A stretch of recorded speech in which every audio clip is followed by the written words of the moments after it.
Good morning, good day, good evening, wherever you are. It's been a while.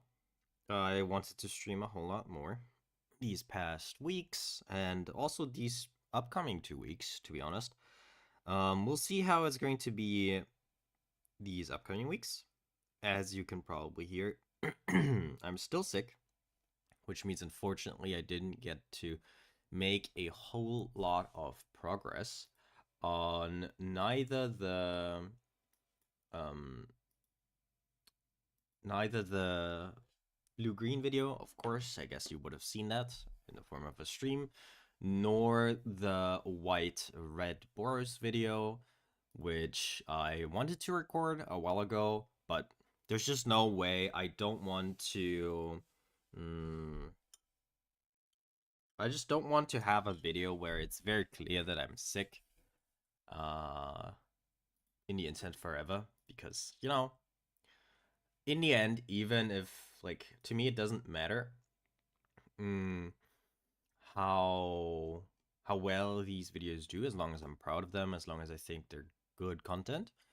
And yeah, me being sick, not the best type of content. What I did in the meantime, we can take a quick peek.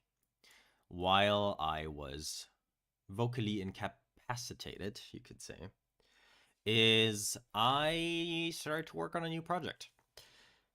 The basic idea, as we switch to the different scene, is I went through all playable lands, and the idea is I want to build packages for every single color/color combinations. If you don't know, if we were to go to a list, a deck list, in fact, you can press this little lightning, this Harry Potter scar, and add a package. Now, I have a bunch of packages, and what it does is, it adds a selection of cards that you've previously put together, or somebody else put together. The basic idea being, okay, you build your 5th Simic deck, you know how to build a Simic mana base.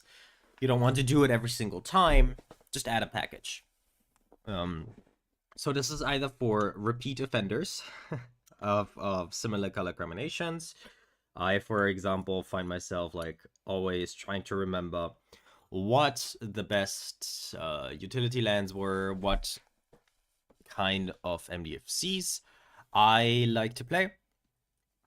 So I wanted to create packages. The first step was to look at all the playable lands. Here they are sorted by color identity, which is the most useful for people trying to take a look at this list at first, I think. But I also gave them tags. So you have the good 5-color lands, basics, of course, bicycle lands, bond lands, blah, blah, blah, blah, blah, so on and so forth. Special lands, MDFCs, they're all in here. But of course, the way you would use this, most of the times, you sort by color identity. You build a mono white deck, you look at all the white cards, and then you scroll down, look at all the colorless cards, and that's how you would use it. Of course, if you don't even want to do that, I created, let's say, a budget mono blue mana base. Now, monocolors are very simple, of course. The way I would go about this is, okay, I always aim to have, with MDFCs around 40, 41 lands. I really think you should go that high. And then I try to include mostly the untapped MDFCs, because I don't want your mana base to suffer. And then the best non-untapped, the best tapped MDFCs. And then, for example, in the case of mono blue, I think the best, this is a budget list, by the way, just so you know, the best mono blue payoff land is for sure Mystic Sanctuary.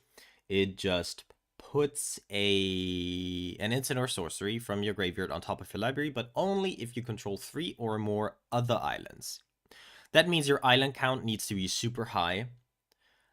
which means I would resist the urge to play a bunch of useless utility lands. On the topic of utility lands, I think I might have a bit of a hot take. I think utility lands are vastly overrated. In most cases, Commander is a format where, especially if we think of like creature lands, which to a certain degree I think are also utility lands. I believe that if you have the mana and time to activate a creature land, that means you probably lost. Because everybody else will be tapping out for like actual spells. So utility lands I don't like. Reliquary Tower, if I see it one more time in a 5-color mana base, I'm gonna tear my hair out. Basic idea here is you only play islands because Mystic Sanctuary is your best payoff. And then these I almost treat as if they were just spells. And if they have to come in as lands, it's a shame, but it's also like, we planned for this. That's why you're here, because you can't play double duty. But if I have the choice, I'll always drop an island over, let's say, a Sing into Stupor. Okay. Sorry, I went a bit more in depth than I wanted to. That's a video idea on its own. But yeah, this is like people building a mono blue deck, and again for monocolors, I think it makes less sense because it's quite simple to build a monocolor land base. But yeah, some people just really don't care about their lands. I see it in my LGS all the time. The mana bases, like legitimately 5-color mana bases with 4 to 5 colorless sources, where I'm like, oh my goodness. This is not a catch-all. Some mono blue decks care about artifacts a lot. Of course, this doesn't perfectly fit. But in those cases, you can always take a look at the playable lands, where, for example, if we stick with blue, you see that I still need to add the artifact lands. Yeah. Okay. But that is for me to do. And we'll do that sometime else. Today, though, welcome to the stream. Today, though, it's all about Boros, the land base. I'm not sure if you heard that. That's a video on its own. Maybe I'll also do a stream explaining myself and also getting some feedback. This is something that I think would benefit a lot from community benefit. Although I will always try to make it my own in a certain way, like give it my own spin, my own ideas. But today it's about Simic. And I really like the first commander that we're talking about, because I think we're not going to talk about it as if it were a commander. Kuruga, the macro sage. One of those infamous companions. Maybe one of the most broken mechanics the game has ever seen. If you don't know, companion used to be that you have a deck building restriction, then the companion starts outside of your deck, pretty much in the command zone, but I think it's not quite the command zone. And then at a certain point, you could just pay 5 and play it from the companion zone. Nowadays, and this is not fixed in this printing, so I think I should change the printing. Yeah. Let's choose a printing that actually has the updated rules text. Which would be, I mean, this is fine. Let's choose the Multiverse Legends one. Oh, it's a bit tough to read. Nonetheless, I'm gonna read it out. Kuruga, 5 mana companion. Nowadays it is, if this card was chosen as your companion, you may pay 3 generic mana and then put it into your hand. This is still quite powerful. And yes, you can play companions alongside your commanders. They won't ever come back once they're destroyed, but yeah, you have the option to kind of play a partner commander, if you will, except it's not a commander. This is too tough to read, man. This is really annoying. There's no good combination of like readable. Maybe that's a bit more readable because it's not foil. No. No good combination of readable card and updated rules text, which is unfortunate. And that looks very ugly. Well, then let's just choose the original and have it be a bit confusing. Now, what does Karuga actually do? Because Companion is a good mechanic, yes, we all know that, but it also depends on what that Companion actually does. This Dinosaur Hippo is a 5-mana 5/4, and when it enters the battlefield, you draw a card for each other permanent you control with converted mana cost 3 or greater. Alrighty. Now, this is something that comes up so often in Magic. And that is you want high CMC, or nowadays high mana value stuff. And of course, you can play a bunch of ramp, like 3-mana ramp, to get your Karuga online. And I'm sure you are playing stuff like what's its face? Kodama's Reach. Right? You're playing those 3-mana ramp spells. Kodama's Reach.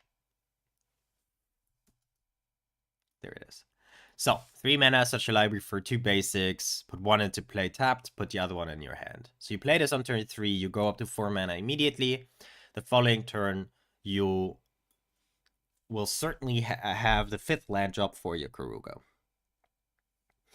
In general, though, it is advised to not drop Karuga too early, especially if you play it as a companion, because remember, unlike a commander, companions don't have any sort of like comeback mechanic.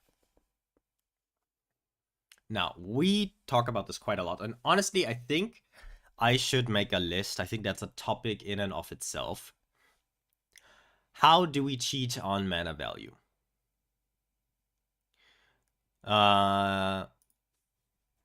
Let's see if Karuga actually gives us a hint here. I mean, of course I have mechanics in mind, but sometimes the rulings of a card actually give you good hints as to what you should be doing and shouldn't be doing. Okay, so for example, a good hint is if a permanent has X in its mana cost, X is to be considered 0. That's quite obvious, right? The mana value of a token that isn't a copy is 0. A token that's a copy of another object has the same mana cost as that object. That's also a hint. Okay, we can copy stuff. Easy peasy. A lot of companion rulings. Okay, it doesn't give us more hints. But, of course, we are experienced Magic players. The first thing we look for is Delve cards. Ethereal Forager is a 6-mana 3/3. Flying. When it attacks, you may return target instant or sorcery card exiled with Eternal Forager to its owner's hand. That's pretty cool because it has Delve. That means you can pay the generic cost in its mana cost by exiling cards from your graveyard. This is an easy way to get a 2-mana 3/3 flying that has 6 mana value for your Karuga. And of course, like Murktide Regent follows a similar pattern. 7 mana 3/3 Delve flying. When it enters, put +1/+1 counters on it for each instant and sorcery card exiled with it, and whenever an instant or sorcery card leaves your graveyard, put a +1/+1 counter on Murktide Regent. Okay. So that's pretty good already. There isn't all that many other cards like Hooting Mandrills, okay, but that is honestly a bit underwhelming when it comes to Delve cards. I expected a lot more creatures, but I guess they might be in black mostly. Delve is very much a Sultai keyword. But we have more things that we can rely on. Suspend is another mechanic where you invest into something early, and then you have, or you get the payoff later on. Let's pick, for example, I don't know, Deep Sea Kraken. Just as an example, maybe we'll find something better. It's a 10 mana permanent. Fits Karuga perfectly, right?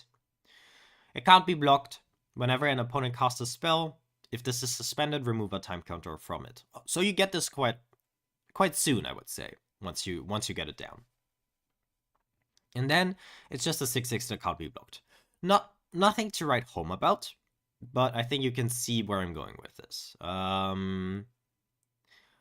Let's see if we find an actual good card in here also. It could be something like Rift Soa. Suspend 1. You get a 3 mana 1/3 that ramps. I think that's just a role player in this type of deck, where if you drop it on turn 3 for its actual mana cost, it's okay. Yes, you'd much rather cast Kodama's Reach or something better, but it gives you something to do on turn 1 if you have it in your starting hand. Of course, Riftwing Cloudskate is a really cool card. Let's kick the Kraken for it. To make a point here, it's something you can do on turn 2. You suspend it for 2. If you drop it a bit later, that's also fine. It has a 5 mana value, so it fits Karuga. Nice, that's a check mark. And the effect, when it enters, you get to bounce a permanent. Now that is always good. Like, there is no scenario where this isn't good. It can kill a token, it can bounce something that someone invested a lot of mana into maybe, and it can bounce your Karuga. And that is a sub-theme that I think will appear more often the deeper we go into building around Karuga. This is not a commander. You don't have a natural game-built function to recur this guy. So you kind of need to do it yourself. All right. So those are two mechanics that I think are very obvious to even newer players why they work. What I'm curious is there is split cards, and as you probably know, especially if you've listened to me talk for more than 30 minutes,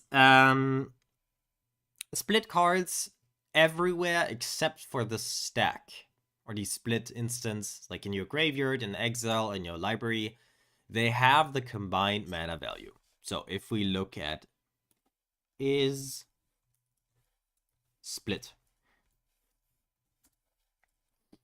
let's take, for example, is there something that we can read? Yeah, that's a bit easier to read. So Mouth to Feed is a 3 mana sorcery and a 4 mana sorcery. Whoops. And if you cast just Mouth, yes, it's a 3 mana sorcery. But in your library, your graveyard, your exile, this is a 7 mana sorcery. And thanks to, I always want to say Murders at Markov Manor, but it is Duskmourn. Thanks to Duskmourn, we now have split permanents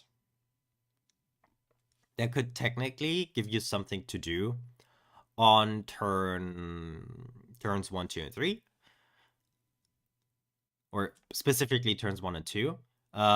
Whereas Karuga, of course, would usually make it a bit harder. Looking at it, though, it seems like there is no room that costs less than 3 mana, which is a bit surprising to me. But for example, Moldering Gym is a 3 mana enchantment room. When you unlock it, search a library for a basic land card, put it onto the battlefield tapped. Okay. Now, it doesn't really make sense. Again, we're thinking in the context of a video. This is preparation for me creating content. 3 mana is not the interesting breaking point when talking about Karuga. you are naturally allowed to play 3 mana value cards. What we want to do is we want stuff to do on turns 1, 2, specifically. Of course, Kruger rewards you for playing permanents, but let's not completely ignore non-permanent cards. For example, I don't know, Incubation is a 1 mana card that you can play on turn 1. Look at the top 5 cards of your library, reveal a creature card from among them, put the rest in bottom of your library in any order. Second side, Incongruity, exile target creature. That creature's controller creates a 3/3 green frog lizard creature token. A card like this is perfect for Karuga. It gives you something to do on turn 1, but it is also just a flexible, good card later on. And, of course, it has combined mana value of 4, which is really nice. Similar, maybe reason to believe. I don't know what this card actually does. Okay, I guess here they didn't find a good solution. First, it's a 1 blue scry 3, which is really meh. Once it's in your graveyard, for 5 mana, look at the top card of your library. You may put it onto the battlefield if it's a creature, put it in your hand if it's not. Okay, that card is pretty bad. Here, though, for example, counter target activated or triggered ability for 2 mana, or create a token that's a copy of target creature you control. We read, when reading Karuga's rules text, that the token copy of something has the same mana value. So if you do it before Karuga comes down, that is 1 more permanent, potentially with mana value 3 or greater. You can also copy your Karuga. Of course, it's a legendary copy, so you need to sacrifice one of them, but you still get the ETB of the token copy.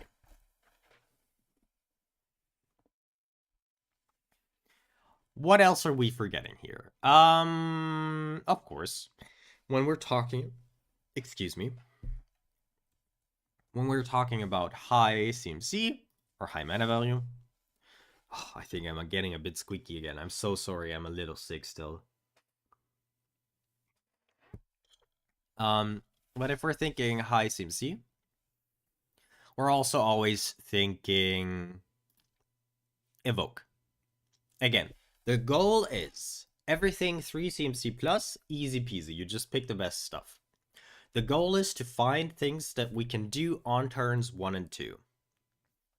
Foundation Breaker is one such thing. It's a 4 mana 2/2 when it enters, destroy target artifact or enchantment.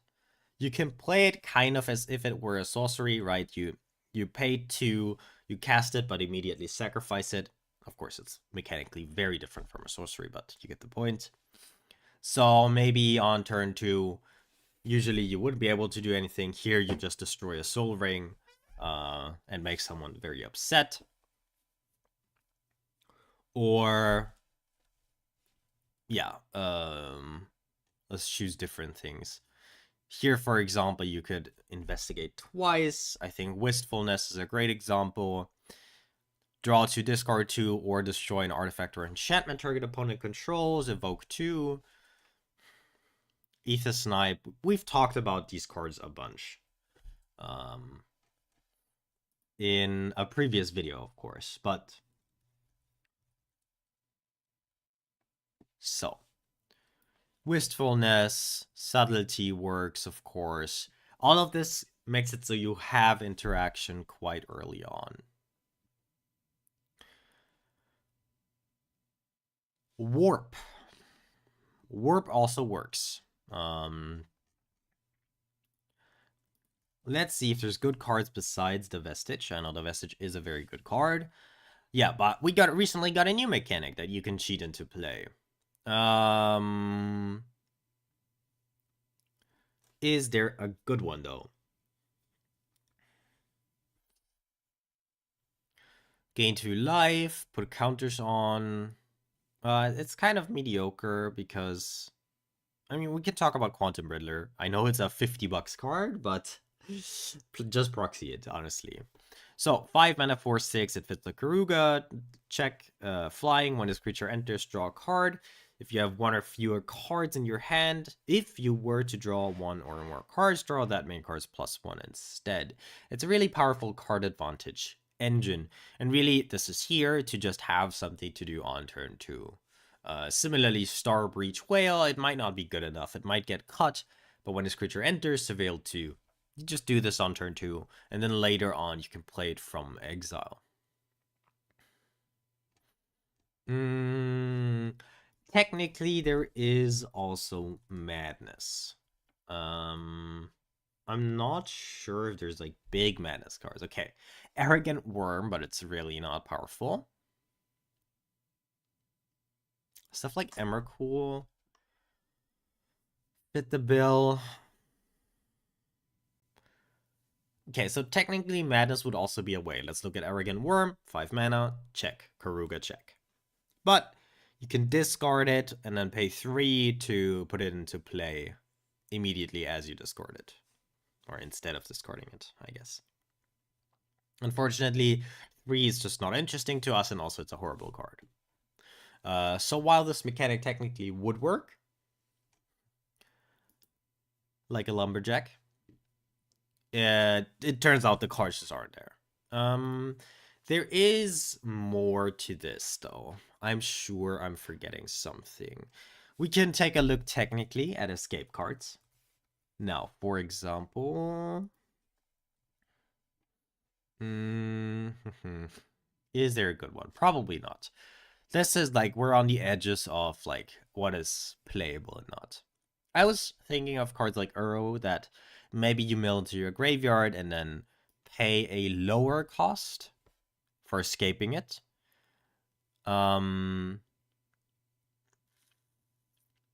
But unfortunately, like, usually it's the other way around. It's cheap to play, and then escaping it is quite expensive. Sometimes with, for example, Flashback, they did it in a way where... But honestly, that's not a bad idea. We can talk about that. They did it in a way where the mana value of the card is higher, but then the flashback cost is lower. Actually, I should just add a check that makes it so everything is just 3 CMC plus. I'm looking for deep analysis. It's already in the deck. So let's take a look at deep analysis and talk about why it works here. Deep. Lots of deep things here in blue. Deep analysis, 4 mana, target player draws 2 cards, 4 mana, Karuga check, but it has flashback 2 and pay 3 life. That means, yeah, maybe on turn 1 you mill it over one way or another. Maybe you have a surveil land, or maybe you do something else. Who cares? And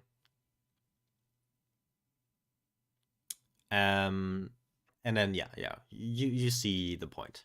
Looking at this, by the way, this is a great example of why sometimes just looking at the work you've done so far is nice. Plot and foretell. Let's talk about them. Ooh, and that brings up one more point even. No, but that doesn't work. Plot. Let's actually look at Oracle. Plot. Or Oracle. I could have done this more simpler. Or tell. Now, those are 2 very niche French mechanic. Even if we combine the 2, we only have 41 results. Oh, and then let's do mana value higher than 2. Okay. If we take a look at a card like this, Beast Bond Outcaster. It is a 3 mana card. When it enters the battlefield, if you control a creature with power 4 or greater, draw a card. The kicker here is, on turn 2, you can play or pay the plot cost. You exile it from your hand, and then later on you get to cast it for free, which is quite good. Let's see if we find more stuff like this. Okay, Green Slime, I don't actually know what it does, but 3 mana, Karuga check. Flash. When it enters, counter target activated or triggered ability from an artifact or enchantment source. If a permanent's ability is countered this way, destroy that permanent. Okay, that's pretty cool. The kicker here is, of course, if you think like, okay, plot is exiled face up. This wouldn't be much of a surprise, but this is foretell. So during your turn, you may pay 2. Again, this is a turn 2 play. And then during a later turn, you have to pay the foretell cost. So plot is pay the plot cost, cast for free later. Foretell is foretell for 2 generic, and then pay the foretell cost later to cast a card.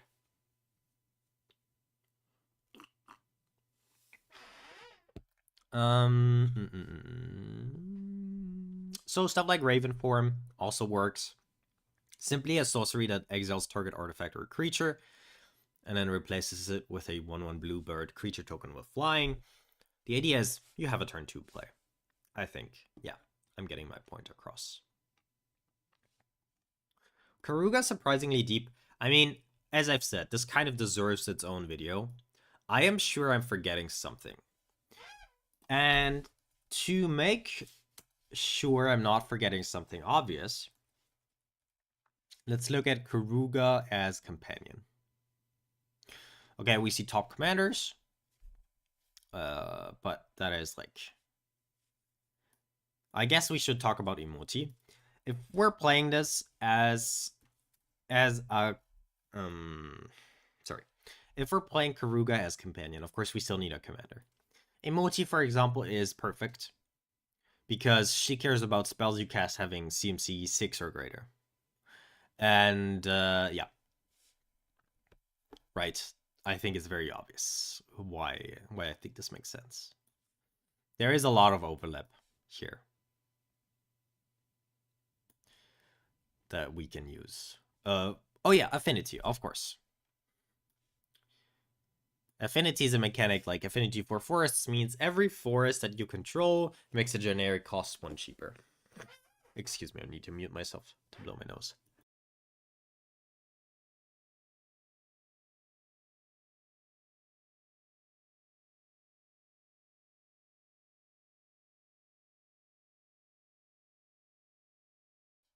Yeah, being sick is really not that fun. But yeah, okay. So Up the Beanstalk also goes in here, by the way. And let's look at cards that work nicely. Okay, we have Suspend, Evoke. We have... Technically, cost reducers could work. A bunch of ramp.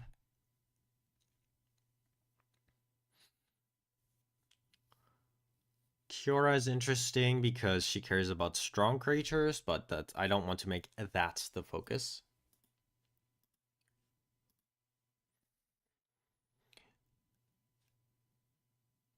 All right. I think that potentially does it. We have, okay, to reiterate, and let's finally put together all our hard work and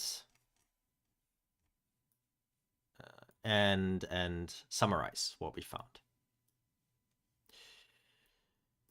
Talking about Karuga mostly as a companion here. You can play it as your commander, but I mean, what's the point in that, right? That just wastes a lot of its power. Actually, let's summarize first. So, Karuga, 5 mana, 5/4, Dinosaur Hippo. When it enters the battlefield, draw a card for each other permanent you control with converted mana cost 3 or greater. Companion restriction. So, to have this as your companion in the companion zone, your starting deck contains only cards with converted mana cost 3 or greater, and of course, lands.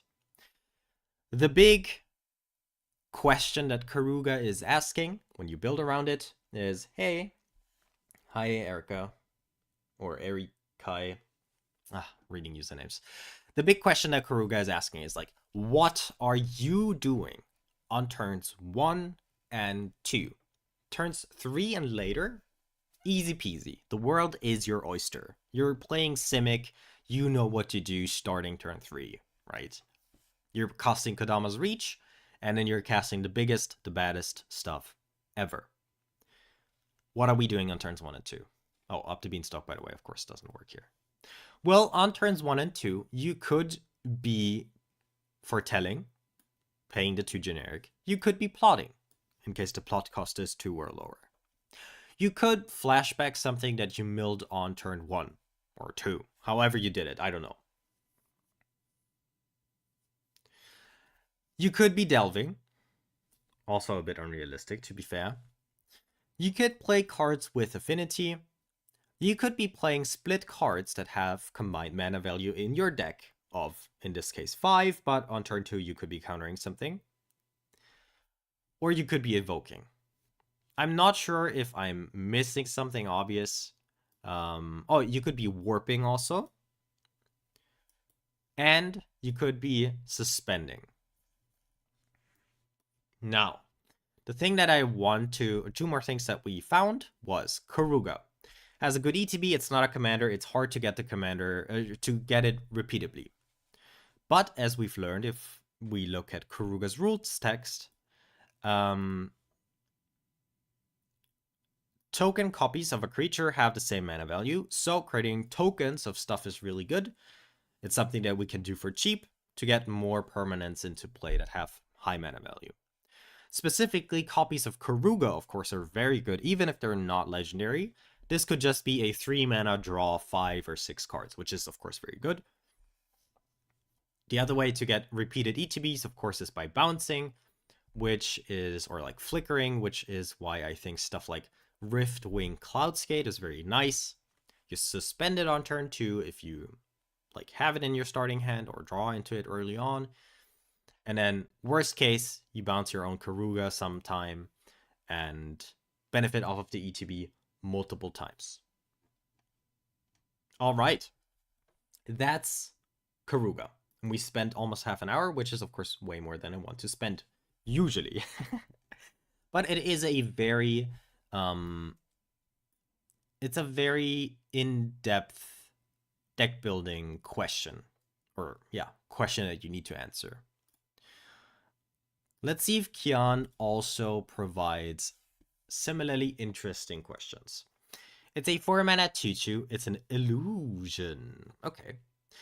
As long as its power is even, you may cast non-creature spells as though they had flash. As long as its power is odd, you may cast creature spells as though they had flash. And whenever you draw a card, put a +1/+1 counter on Kian. Oh my goodness. That is super tricky. Okay. Face value. Looking at this card. You could be playing this in a deck that has pretty much only non-creature spells. But that's not particularly interesting, or am I wrong? So what I'm thinking is, okay, we want card draw at like the, how do you say that? Like the most easily accessible card draw possible. Key I, skip her tag. I'm thinking of something like Azami. Azami is very known for drawing a million cards. And you want to do so in small increments. And you want to do so at instant speed. Now, a mechanic that is not that strong usually is looting. There's a bunch of cards that do this. Like it's literally one of the most printed effects at 2 mana is, let's also type in type creature. And then, oops, sorry. And then let's do mana value 2. That's a fun commander. Possibly using Blight even to control the power of even and odd. Green also has a lot of +1, +1, +3, +3, which would change from odd to even or vice versa. I think that's one way to approach it. I think, though, that since you can buff it by just drawing cards, just always going up is probably nicer. I'm thinking of cards like Kitsa. Vigilance, Prowess. It can copy target instant or sorcery spell if its power is 3 or greater. But what we really care about is this. Draw a card and discard a card. This effect is usually not that good. It's just card neutral, right? What I really like here is these are low investment cards. We probably don't need all of them, by the way, but let's get you out here because nobody cares about you. But the idea is, you play these cards on turn 2. And some of them, I mean, are actually good cards, like Jace, Prince Prodigy, Kitsa. Those are good cards. Merfolk Looter, I just chose because the mechanic is called Looter, possibly because of Merfolk Looter. I'm not quite sure. Probably not. Like, there's Rummage and Loot. Those are different, but I don't know why they're called that. But the idea is, yeah, you play this card on 2. And then on turn 4, you have all of these creatures that can, at instant speed, change the power by 1. AKA making it odd if it was even, making it even if it was odd. And I really like this idea. Of course, we're also playing cantrips.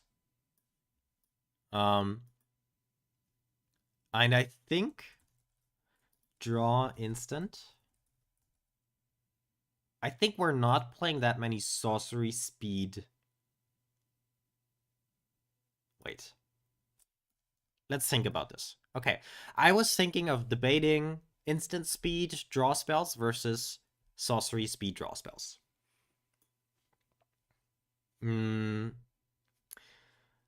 Let's say Kian has odd power. She's a 3 power. But we want to be casting instants right now, then yeah, we don't want to have a sorcery speed cantrip, I guess. So, let's say draw, card type instant, and mana value 1, of course. Always look for the cheapest possible way. Brainstorm is interesting because it buffs by 3, but it kind of has the same effect as every other cantrip ever. In the sense that it bumps up her power by... So let's say she has base power 2. She goes up to 5, right? It doesn't matter if she's at 3 or 5. The outcome will be she has odd power, which means you can cast instants and sorceries for free. Sorry, that you can cast sorceries at instant speed.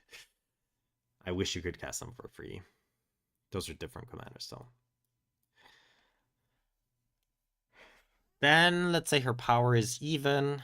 You may cast non-creature spells as though they had flash. What do we actually do with it? I mean, it is inherently powerful to cast stuff at instant speed, especially in Commander. Especially also with newer players, they might be super scared. Oh no, he has 5 or 6 open mana. He can cast anything in his hand, potentially. I'm not going to attack. I'm not going to play anything in some cases because I'm afraid of a counterspell.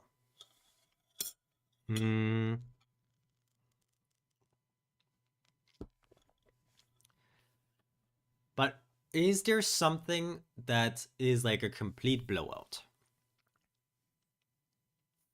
I'm thinking of stuff like that ends the turn, or... I mean, what we all know is very powerful is stuff like Time Warp.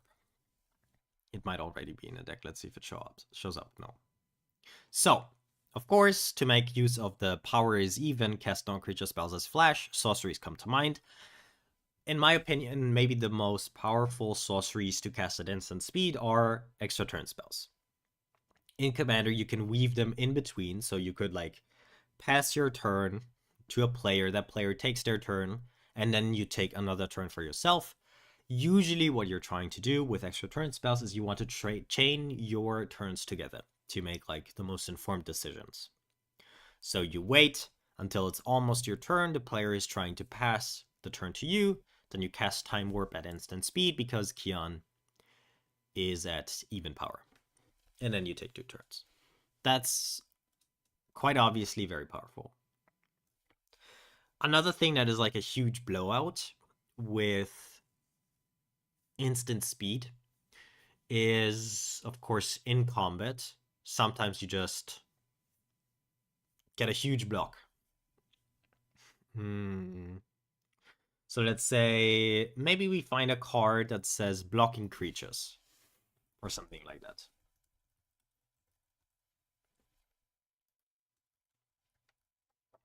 We're really trying to get the most out of this. Can't be blocked. Or like prevent damage or something like that.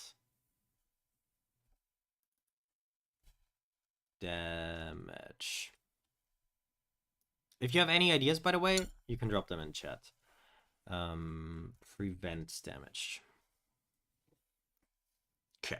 So these are all blockers that prevent damage to themselves. That's interesting, but not necessarily what we need. Okay. Here's something interesting. Stuff like Frenzied Baloth. Can't be countered, Trample Haste, creature spells can't be countered, you control, and combat damage can't be prevented. Now, in Commander, you'll see quite a bit of protection.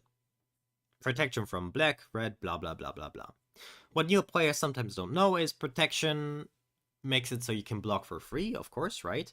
Reason being that protection from red prevents all damage from a red source.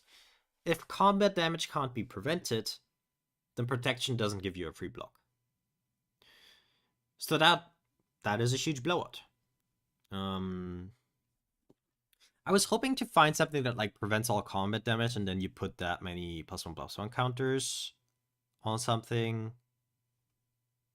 I mean, unfortunately, all of these cards have flash built in, so it's not much to use to do something like this, like to put it into your deck. It is not bad, because then even if potentially your commander is at the wrong power, you could still cast this instant speed. But of course, we're trying to get the most exciting stuff, right? Where people really go like, oh, this is what this commander can do. Similarly, like, I mean, Questing Beast, it's very similar, but common damage that would be dealt by creatures you control can't be prevented.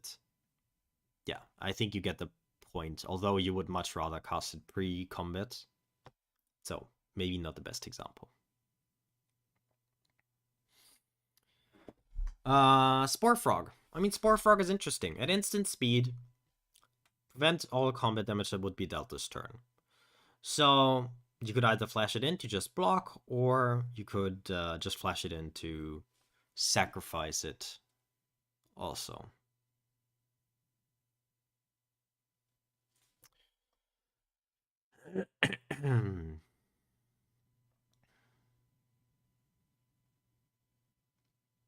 Okay. Maybe stuff like Vigor. If damage would be dealt to another creature you control, prevent that damage. Put a +1/+1 counter on that creature for each 1 damage prevented this way. Okay. I'm not going to choose the Turtles version necessarily, but I think here again you can see this huge blowout potential of having a card like this at instant speed. So your opponent goes to attack, you block with a bunch of creatures. You block with your Jace, you block with your Kitsa, you block with your Merfolk Looter. And then maybe Kion is even at, well, even power. You tap your Merfolk Looter to draw a card, triggering this, making it go to 3, aka an odd power. And then you flash in your Vigor, which we're going to choose an actual artwork here. You're going to flash in Vigor, and instead of dying, all of your creatures just get a bunch of +1/+1 counters. Now, This commander is super open-ended, and I could probably spend infinite amount of time on this also. But instead, I'm gonna take a quick peek at what other people are doing. Because remember, the hive mind is always the best mind. And let's see what other people are doing. Sorry, not Vigor. We are looking at Kian, Corrupted Memory. So, whenever you cast your first spell, of course, an obvious one we missed, or some obvious things, honestly, we missed. It's a bit embarrassing. Yes, you're casting things at instant speed, which means, there's a card in here already. You want a bunch of mana. Wilderness Reclamation. If you're doing a lot of stuff, possibly in every player's turn, Wilderness Reclamation is your best friend. Hey, Brendan. Okay. If you don't know, a quick explanation. This is... So my main YouTube videos or efforts are these videos where I just present the coolest commander in every color combination. Currently, we're looking at Simic. That means we've done all the monocolored. We've done most of the dual colors. This is the last dual color. The basic idea is we find a commander that is interesting. Here you can see usually I talk about like 35 to 30x commanders. Who knows? And then we try to find the most exciting stuff there is, and I want to present my idea of what I would do with a certain commander. The goal is never to build an entire deck.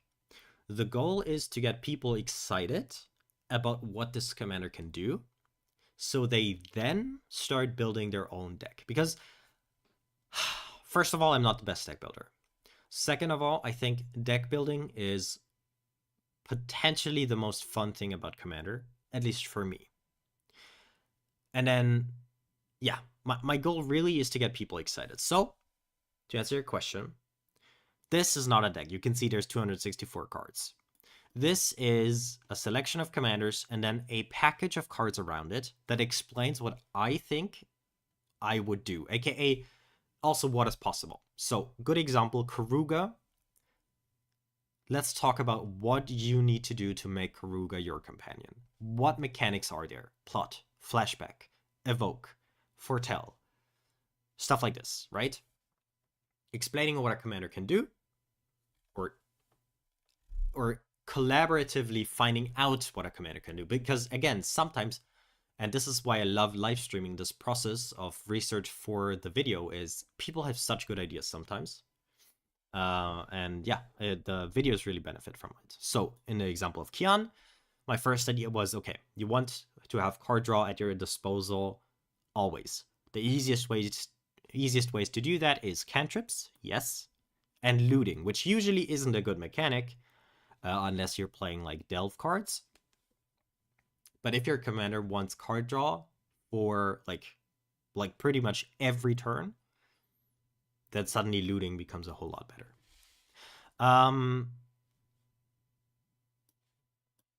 First spell each turn. We just saw cards like that.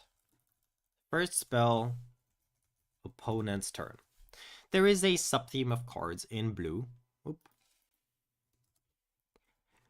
that cares about you casting cards during opponent's turns. Whenever you cast your first spell during each opponent's turn, you may tap or untap target non-land permanent. Could be your own, could be some of theirs. Whenever you cast your first spell during each opponent's turns, draw a card, which is also interesting because it triggers our commander. Or whenever an opponent casts his or her first spell, no, we don't care about that. Okay, but these two cards are, of course, very interesting. So, once we scroll down here again, that's a new facet of this commander, right? We just open up lots of mana during opponent's turns, And now we also open up this avenue of casting the first spell during each opponent's turn. What we're also doing quite naturally is we're drawing a bunch of cards. Because our commander specifically says, draw cards. So we draw cards at all cost. And now the question becomes, what are the payoffs for drawing cards? I mean, the payoffs for drawing cards is you have drawn a bunch of cards. That is just inherently very powerful. But let's see if there's more to it. Whenever draw a card. I'm sure there's like famous examples that I'm blanking on right now. Let's see if we find something really, really obvious here. We're looking for payoffs. There's a bunch of cards to draw you cards. Those are nice. You should play those. But again, I'm trying not to be too redundant. This is research process for a video where I need to be succinct and where I want to like not present too many of the same type of cards. So all of these say like whenever you attack or whenever you do this, draw a card. We're not particularly interested in this, but oh my goodness, that is a word. Clinquent? Slinquent? Sky Mage? Whatever.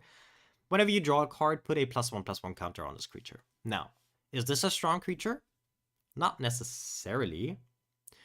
But it proves my point, or it showcases what I think you should be playing, the type of cards you should be playing. If there's better ones, go out there and find them. But yeah, you're drawing a lot of cards naturally.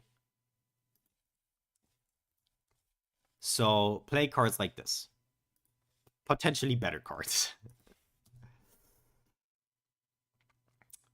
No, shit, I added it to Karuga. Sorry. Shouldn't be swearing. KI. I want to make a good Simic deck. Any commander recommendations? Well, you've come to the right place technically. We'll take this at a very slow pace. But you can look forward to the video that I'm making. It's gonna come out in like 3 weeks the soonest, unfortunately, because I'm still sick and I have troubles recording. Like, I can record, my voice is strong enough, but you can definitely hear that I'm still sick. I made this list public. So you can go to my profile on Moxfield. It's the Zepfux, just as the thing, just as the YouTube channel's name. And you can take a look at the list. In the sideboard, I have the most interesting commanders in my opinion. All together, this is just the commanders. And then up here, sorted by tags, alphabetically, you can find my idea of what to do with this commander. So, Alaundo, we said, okay, make a bunch of, untap Alaundo a bunch, whatever. If I were to give 1 or 2 recommendations, for now, if you want to break the stereotype of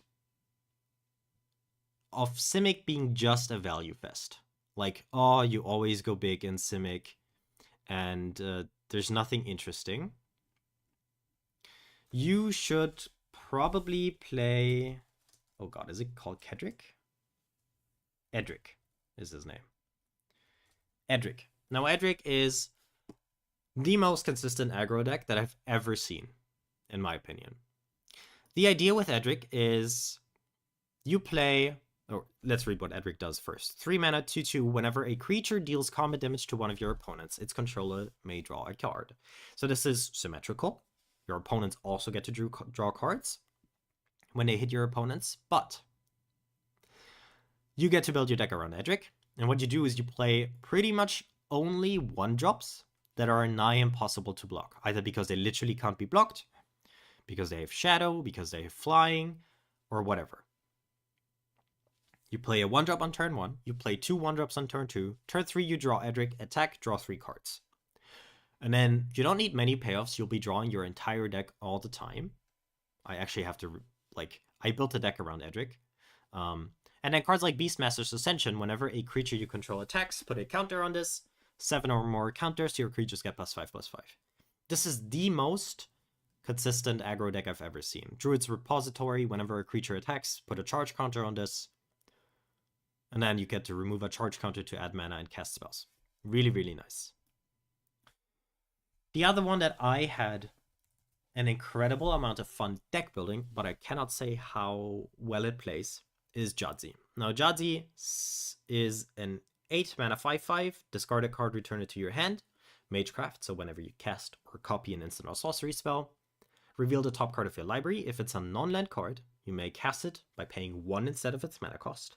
If it's a land, put it into battlefield untapped. The kicker here is it has a sorcery stapled to its backside, where you can put any number of land cards from your hand onto the battlefield. Untapped. And untapped is just crazy. There is a stream, and the VOD should be up, where I just talked about Jadzi. You can quickly skim through it if you're interested. It was maybe the most fun I had deck building in potentially like a year. Was building around this commander. And like, disclaimer, I don't know if this is fun for your opponents, but you know, if it's fun to deck build for you, that's good enough. Okay, let's get back to Kion though. Getting a bit distracted today. So we have instant speed, we have cast spells during our opponent's turn because everything has flash that we have in our deck. Technically, I know it doesn't really, but yeah. Let's check if we missed something else. Something other things that are obvious. Whenever you draw a card, yes, we have cards like this.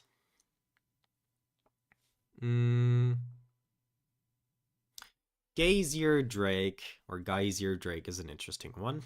Because as long as it's not your turn, spells cost 1 less to card. 1 less to cost. Let's add also this guy. And the Drake. Now, Seedborn Muse, I think, is obvious. It just doubles up as like a Wilderness Reclamation. Be careful, though, because it's a game changer.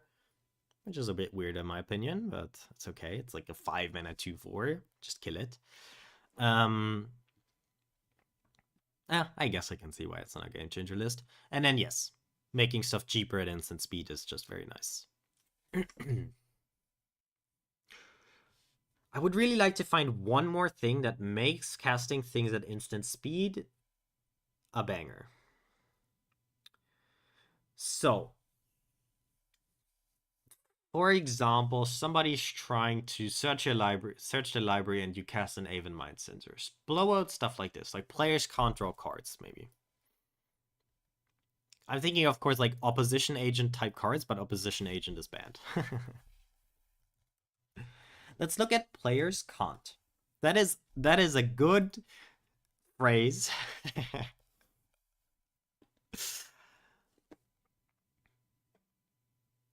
To look at. Okay.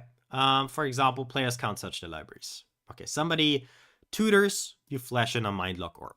Mindlock Orb, not a good card, but I'm trying to get a point across. Or players can't play spells that share a color with the spell they last played, or sorry, not they played, but last played this turn. Okay, this card is insane here, no? You play Mana Maze in someone's upkeep. And if you share a color with them, aka if you share blue with them, they already can't cast blue spells. No, players can't cast spells, can't play spells that share a color with the spell last played this turn. This counts itself.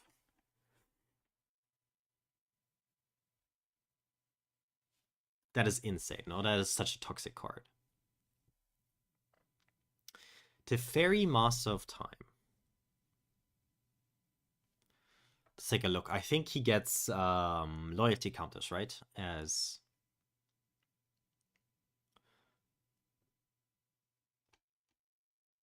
you draw cards. Okay, I really want to talk about this card. Also gorgeous artwork, by the way, by the goat herself. Yeah, I really like this. This is really toxic. Also because, I mean, this affects you. Yes, of course it affects you. But you get to cast 1 spell every turn. Every turn cycle has 4 turns. So you get to cast 4 spells, most likely. Potentially in someone's upkeep, so they can't cast a spell. Whereas everyone else, like most decks, play sorcery speed for the most part. That's pretty disgusting. Let's look at the Teferi you just suggested. Master of Time.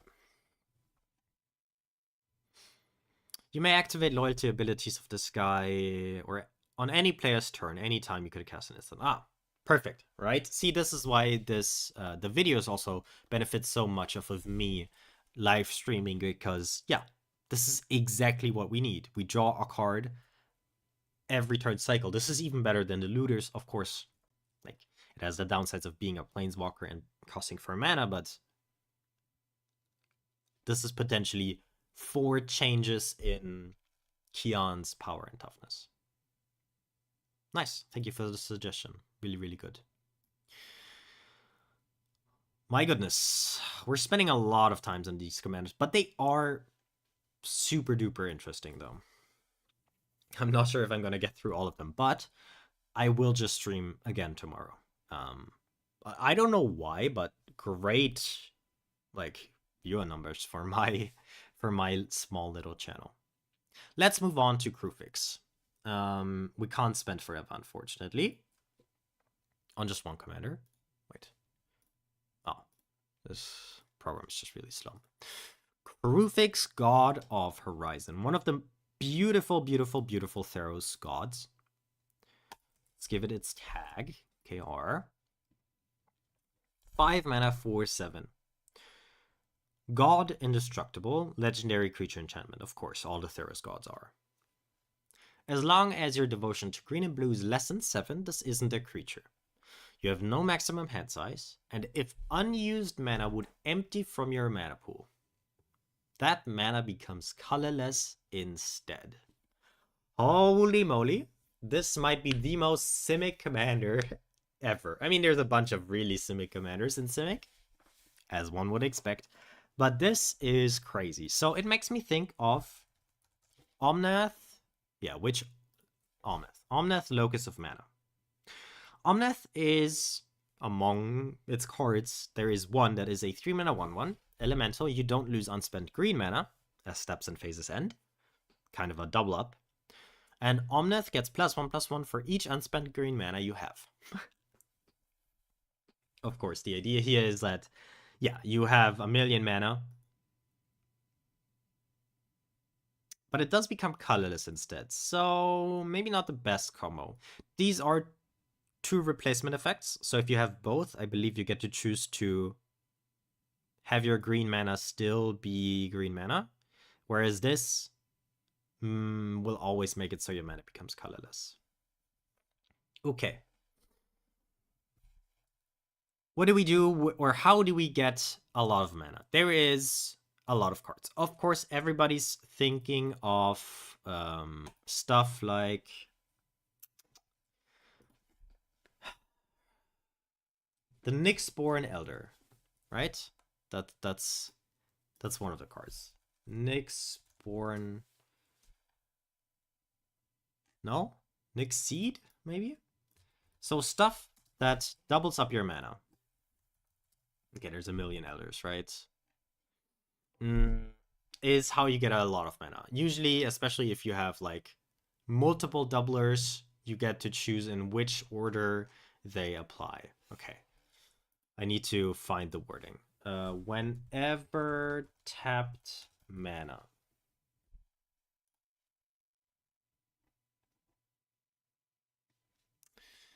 So, for example, extra planar lens, but that is particularly good in monocolored stuff. Still not the wording. Whenever a forest is tapped for mana, its controller adds 1 green. That's really, really good. You need artifacts that change colorless mana to any type. I don't think you necessarily need those artifacts, because colorless mana is still really, really powerful. What am I thinking of? Doubling season? No, I'm thinking of... Wait, let's quickly... Also, let's move the counter, by the way. We're thinking of Crewfix. Crewfix. God of Horizons. You're the guy. Yes, Doubling Cube, that's one I'm thinking of, and Nyx Bloom Ancient is the one I'm thinking of. Okay.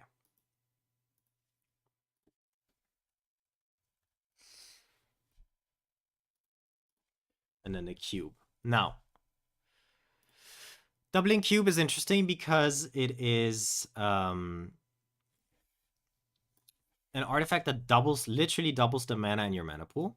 Now, usually this means you tap all of your stuff, all of your lands for, let's say, 10 mana. You pay 3, tap this guy, and you have 14 mana.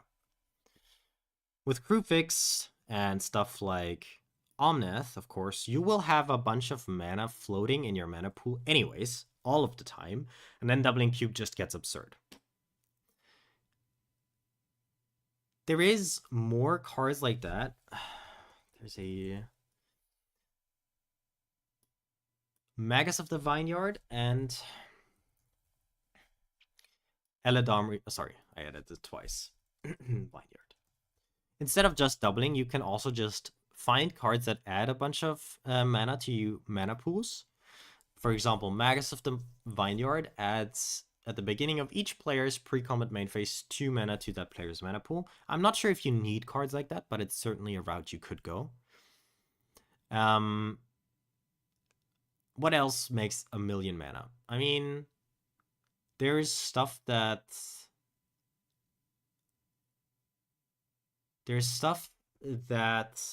is like ritual based, but that is mostly in red, of course. I have an idea. Of course, like everyone, I have a bunch of decks lying around. A bunch of decks that might not be finished, but I've definitely already put some thought in. For example, this mana burn deck. There is a commander, and we'll get to it at a certain point. Yurlok of Scorch Thrash. A 4 mana 4/4 that makes it so mana burn is back in the game, because a player losing unspent mana causes that player to lose that much life. And of course, here the idea is also to make everyone have a bunch of mana. Of course, Kruphix wants you to have a bunch of mana, but easy peasy. Like, there's still stuff in here that is good for us. For example, whenever a player taps a forest, that player adds more mana. Or here, Shizu. Add to another deck. Simic.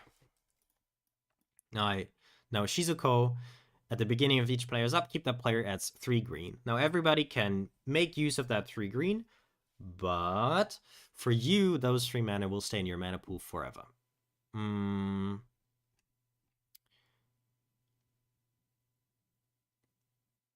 Here's more. This effect happens to be like in green quite a bit. Mana pools don't empty at the end of phases or turns. That's interesting. Heartbeat of Spring. Very good. Heartbeat of Spring, simply whenever a player taps a land for mana, that player adds 1 mana of any type that land produced, so you double up your mana. And then, I mean, then you just take Hydra X or like Walking Ballista.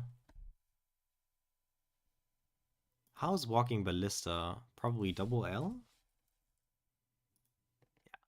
Then you just play a Walking Ballista and win the game. I mean, let's add all of these. Let's see where the Walking Ballista is hiding. Let's take a good artwork. Okay. This one is a bit more straightforward, I feel like. I don't have much more interesting stuff to say about this.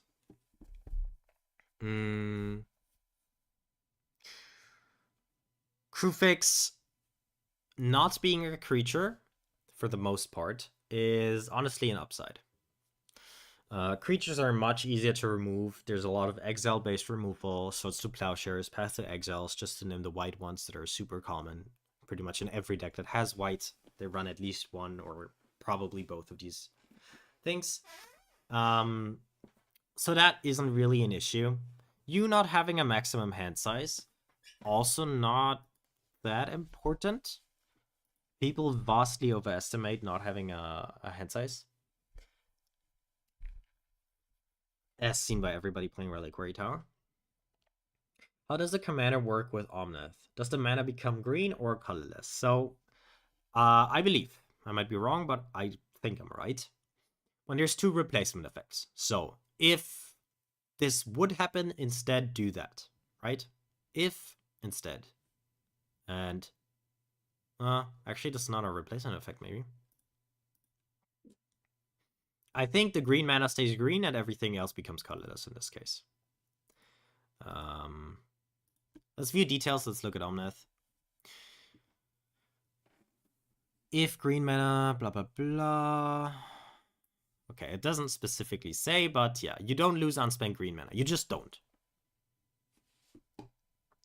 If you run flashcard with the commander, you can flash him back in before the mana pool empties. Yeah, that's true. That is certainly true. But I wouldn't worry too much about losing your unspent mana at a certain point. I think you rely on this not being a creature and indestructible for the most part to get it out there. The reason why I'm saying, like, okay, no. You have a very good point. You may cast spells as though they had flash. Actually, you have a very good point. So, cast spell flash. So the scenario you're thinking of course, is you accumulate a bunch of mana, and then suddenly someone removes your Krufix, right? Making it so you would lose 1,000,000 mana, which would suck, for sure. Instead of losing your mana, you have maybe in your land base, or maybe in your hand, either Alchemist's Refuge or High Fate Trickster. Remember, mana is not a problem at that point. You've had Krufix for a while. You've accumulated your green mana. You doubled your mana, whatever. And then you play your High Fate Trickster from hand and flash in Krufix again to not lose that unspent mana. That's a really good point. Thank you for the suggestion. The card I'm thinking of, not because it's particularly good, but I want to talk about it because it has a special place in my heart. Hydrate Krasis is just a good payoff. Draw X, gain X, Flying Trample. Pretty nice payoff for having 1,000,000 mana. But of course, you're probably looking to end the game. Ooh, but this, by the way, is a cool commander to showcase the new card. I'm not sure if you guys have seen this card. And I'm not sure if it's in here already. But the new Strixhaven spoiler card. Secrets of Strixhaven, probably, right? Mathemagics. 2xx. Target player draws x to the power, 2 to the power of x cards. 2 to the power of 0 is 1, and then like 2 to the power of 5 is 32. I think this is a really, really good deck to play Mathemagics. This card is not particularly good, but it is very funny. It will make people double take and read the card again and again. And if there's a deck that has enough mana to cast it at a high mana value and potentially even kill someone by making them draw 100 cards, or like whatever the nearest number is, I think it's Krufix. I think this is a really, really fun commander to showcase Mathemagics, because remember, the idea is always to get people excited. And I think the idea or the notion of casting Mathemagics for like X is 10 is pretty cool. But let's move on. I don't have much more interesting stuff to say about Krufix. It's very Simic-y, and people will most likely know what to do already. And I think I'm just gonna do one more. I can hear my voice get super strained again. I'm so sorry.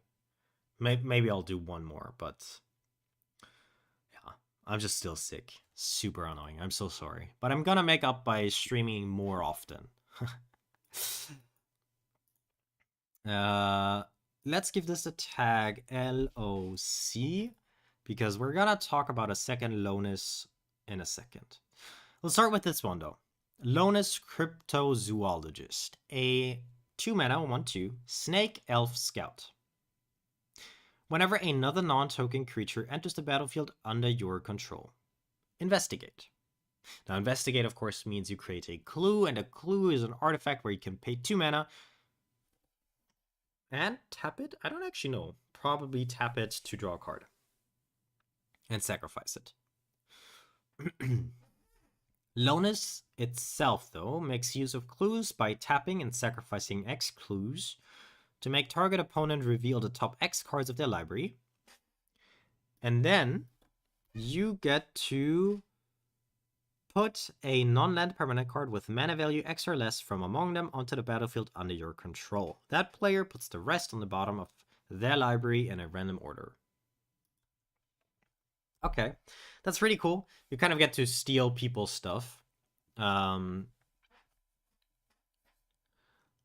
So let's dissect this commander. It's a 2-mana commander that's pretty nice. 2-mana commanders are cheap to play. It doesn't hurt to cast them once they've died once or twice.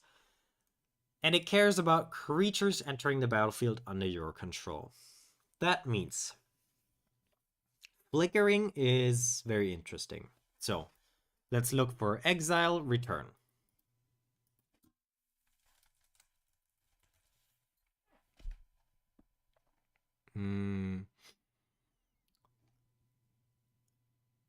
Let's see if we find a good, Conjurer's Closet, exile target creature you control, return it to the battlefield. This is just one ETB, of course, but displays. Exile 2 target creatures you control, then return them. I'm mostly thinking of stuff like Displacer Kitten. Whenever you cast a non-creature spell, exile target non-land permanent you control, then return it. Essence Flux. All of these stuff give you, all of these things gives you a lot of ETBs, and it's quite common to see them in white-blue decks that just flicker their creatures a bunch. Thankfully, that is not the only approach you can take on this commander, though. Yes, playing good creatures with good ETBs and then flickering them a bunch, it's certainly possible. Although it is more of a white theme. But technically, you don't need to play any non-token creatures if you just make enough clues other ways. You're not gonna exclusively do one or the other, but let's just take a quick peek at what creates clues and what mostly what good cards create clues. Academy Manufacturer, of course, it goes in so many decks. 3 mana 1/3. If you would create a clue, food, or treasure, instead create one of each. I think this goes perfectly with your commander. Turn 2, you play your commander. That says whenever a non-token creature enters, you create a clue. Turn 3, you play Academy Manufacturer, and immediately you get a clue, a food, and a treasure. Easy peasy. That is so clearly a good combo. Whenever a non-token creature you control dies, investigate. Easy. You play a bunch of non-token creatures anyways for your commander. Feels like we were talking about Snake Tribal last time. We were talking about Snake Tribal last time. So, whenever a non-token creature you control dies, investigate. Whenever you sacrifice a clue, create a 1/1 white human soldier. Again, the synergy is quite obvious. You create a bunch of clues, and then when you sacrifice, you make a bunch of soldiers for that. What else is there? Now, there's a bunch of Universes Beyond cards. You'll see me glance over them because, personally, I don't like to talk about Universes Beyond. If you do, go ahead, of course. I don't blame anyone. At the beginning of each end step, if you've cast both a non-creature spell and a creature spell and a non-creature, create a clue token, food token, and treasure token. I was thinking of... Oh, sorry. Of course, there's a keyword for creating a clue token. that we should look at next. And that is minus is UB. And that's, of course, investigate. It's stapled onto the commander. Let's find some good investigate cards. Whenever one or more creature cards leave your graveyard, meh. That is a pretty difficult effect to build around. So maybe not for this commander specifically. Oh god, my voice. There are some great colorless Thopter token creators. I think this commander specifically says non-token commanders, non-token creatures, right? So probably not the best, unless I'm mistaken. We want mostly creatures that investigate, because they, of course, trigger the commander themselves. Ethereal Investigator, 4 mana, spirit, flying. When it enters the battlefield, investigate X times, where X is the number of opponents you have. So most of the time, this comes down, creates 4 clue tokens. Whenever you draw your second card, create a spirit. Okay, we'll see if we're drawing cards, but mostly we care about the clues.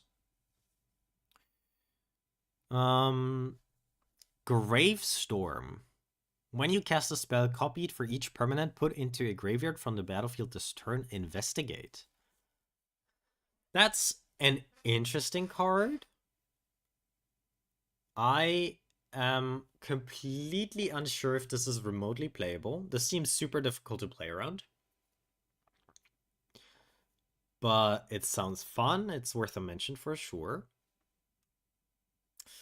We want good cards. Good cards that investigate. I mean, the other Lonus. Yes. We're gonna add him, of course. Tamio. Very good. Tamio. Whenever it attacks, it's a 1-drop. Whenever it attacks, you investigate, and then it flips into a Planeswalker. Pretty expensive, but I always recommend you just proxy. Tireless Tracker. Whenever a land enters the battlefield, you investigate. Also very good. This Evoke guy just investigates twice when it enters. It's a creature that enters, so Lonus also triggers. Alright, we have some very, very good investigate cards. What I would do next... Let's see. Let's add the second Lonus, though. Because there is another one, and let's read him real quick. So, we have all of these cards that investigate. That's very obvious why we're playing them. And we try to keep most of them either like blinking creatures or they're good creatures themselves, right? Blinking creatures like Ethereal Investigator, Etherflux just becomes create 4 more clue tokens for Lonus to create. To sacrifice. Now, we have an activated ability here that has a pretty steep cost. You create all of these clue tokens, and you just activate Lonus once. And you sacrifice all of them. Potentially. Because, of course, you want to dig super deep to make target opponent reveal like 10 cards, and you pick the best non-land permanent card out of that. If we're playing activated abilities that have a very steep activation cost, then I think I would make sure we can copy that cost. So we can copy that ability. Copy activated ability. And there's a bunch of effects like this. Illusionist Braces is an equipment. Whenever an ability of equipped creature is activated, copy that ability. You may even choose new targets. Lithoform Engine kind of does the same. I always get excited when I read the Peregrine Dynamo, because for 1 mana you get to copy target activated or triggered ability from a legendary source. Oh, that's not a commander. Makes it unfortunately way less good. But yeah, I think effects like this are, can you say Paragon if you're trying to build a deck like this? I'm not sure if that makes verboten sense in the English language, but yeah, you should play effects like this. And then I'm thinking, the most natural way to think about this ability is, okay, I'm making 1,000,000 clues to then sacrifice 1,000,000 clues to get the best stuff out of someone's library. But what if you knew the top card was insane already and you could just sacrifice 1 clue? I think there is a good argument to be made that you should be playing cards like Lantern of Insight. 1 mana, each player plays with the top card of their library revealed. This makes it so you can activate Lonus, or you can sacrifice clues to his ability much more scarcely, or sparingly, because you know just the first clue will get you a really, really good card already. There is quite a few cards that do this, right? Player top card revealed. Let's see. Top card revealed. That's probably not how you write revealed. It's probably EA. Yes. Top card of each player's library is always face up. Okay, you're gonna proxy this because it's $100. Goated artwork by a goated artist, by the way. Lantern of Insight. There's probably more cards like this. I'm not gonna players play with the top card revealed. This gives everybody some info, but remember that your commander specifically cares about the top, well, X cards, but that includes the first card of your opponent's library. So, basic idea. You play a bunch of non-token creatures that create clues, because they trigger your commander and then they create extra clues. You flicker those creatures by playing stuff like Displacer Kitten and then Essence Flux on whatever. Academy Manufacturer is an easy slot in. Your commander creates clues. What if he created clues, foods, and treasures instead? A bunch of payoffs for investigating or sacrificing a clue. You copy the ability, because it's a really powerful ability. And then, maybe you combine it with stuff like Lantern of Insight, where each player plays with the top card of his or her library revealed. Corsair of Crewfix. Corsair of Crewfix. Doesn't it only reveal your library? Yeah, you may play with the top card of your library revealed. Remember, you need to target an opponent here. Unless I'm not seeing something obvious. Right, target opponent reveals the top X cards of their library.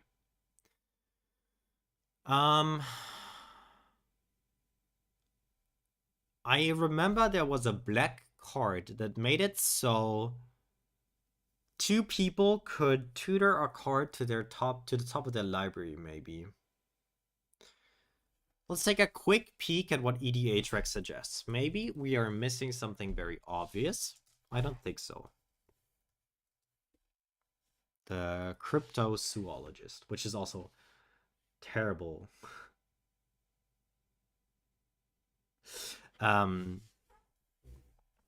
Terrible name to pronounce. Ah, yeah. Of course, we forgot Jaheira. Whenever you create a bunch of tokens, just make those tokens add mana. Improvise, also very good.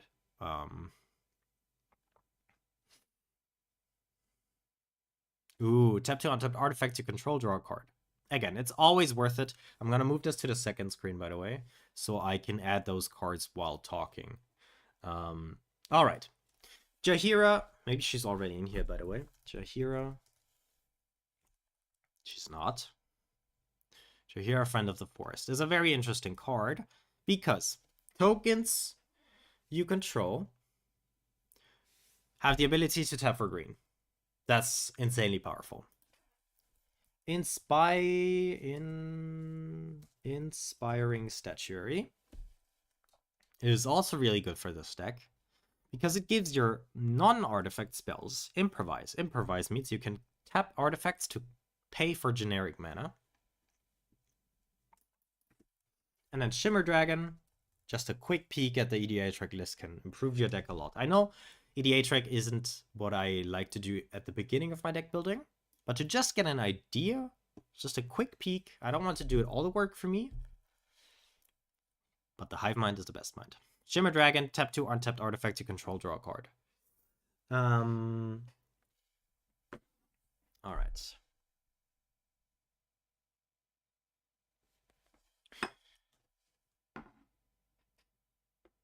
Token doublers. Okay, yeah, we could be playing token doublers also. Let me pull up the... I'm terrible. Yes, I can't remember the name though. The guy is a cryptozoologist, but he's already a mythical creature. You mean he himself is like the target of his studies? Well, that's something to think about. Token doublers. Doubling season, I guess we can put it in here. Bit boring because doubling season is like good in every Simic deck ever, but we should give it a mention to be fair. And then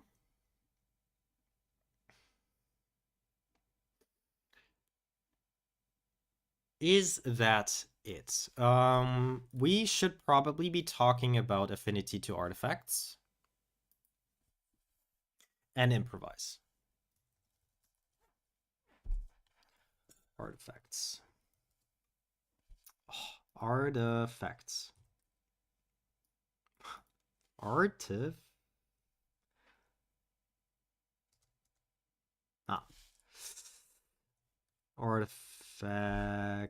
That was tough. Artifacts. I mean, this one is obvious why you would be playing stuff like this. Specifically, I'm thinking of the companions that you can cast for free, but also like Thoughtcast, Thought Monitor. 1 mana, draw 2 cards is just very good. And then let's also look for Improvise. Improvise is like a worse mechanic than Affinity, but yeah, the cards are still very, very good. Specifically, Kappa Cannoneer is really insane. Ward 4 means it's very, very hard to target. And whenever this creature or another artifact you control enters, put a +1/+1 counter on it. It can't be blocked this turn. Simple to see why this is like very, very good. Universal Surveillance, also insane, of course. War of Invention. Well, maybe, probably very good also, but let's not go overboard. Again, we want to showcase mechanics, not explore, excuse me, not explore them to the fullest.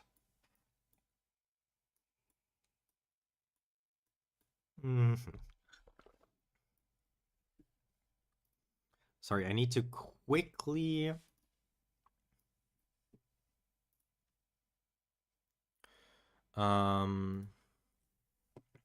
quickly do something. Give me a second. I'll be back in a minute.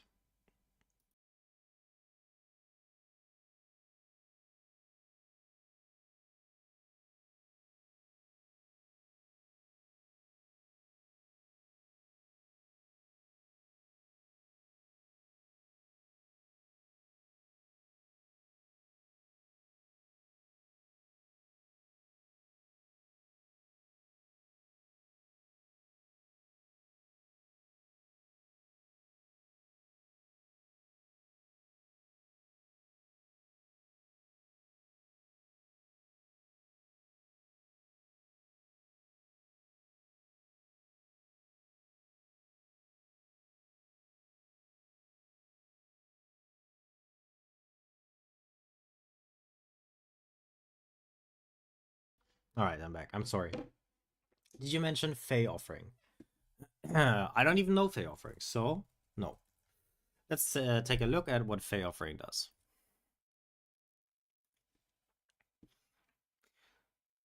Yeah, sorry. This card. I glanced past it. I'm not sure if I would play it in a deck like this. You want to keep your non-creature spells to a minimum, I think.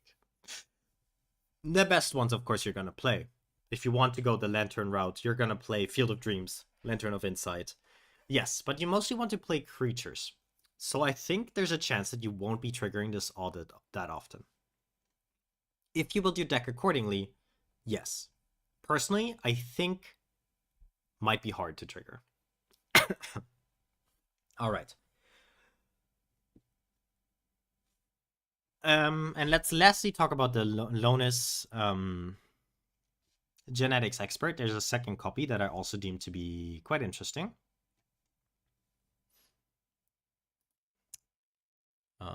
Sorry, I mistook the function. Move 1 to the sideboard, and let's also give it the LOG tag.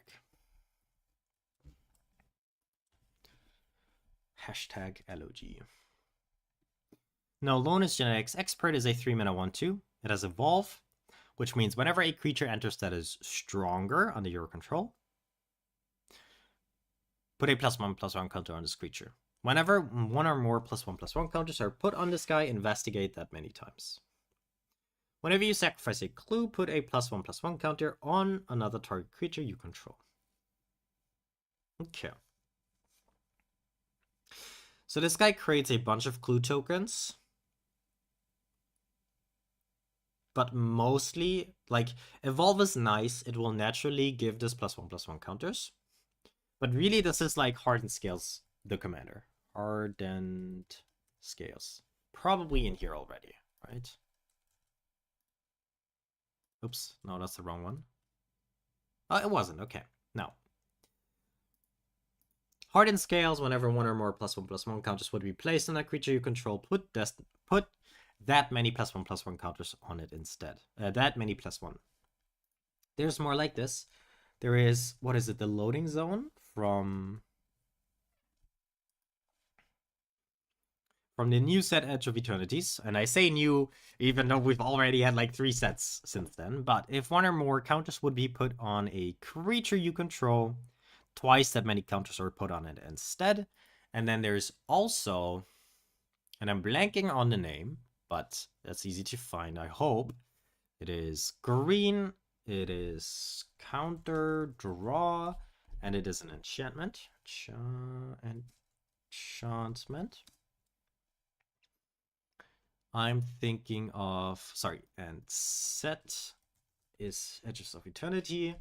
Terra Symbiosis. Whenever one or more +1/+1 counters are put on a creature you control, draw that many cards. Do it only once each turn. That's also insane, of course. So this is like the super straightforward, just +1/+1 counter spam, with you also creating a bunch of clue tokens. Now, unlike its cousin in spirit and name, the cryptozoologist, we don't go all in on clues, I think. We're still playing Kappa Cannoneer. It cares about the incidental clue tokens that we're creating. It cares about +1/+1 counters, and it's just a good card. I think we're also playing Shimmer Dragon. It's a powerful payoff. Again, we're not sacrificing these clues necessarily. We would much rather play to the board, play a bunch of creatures.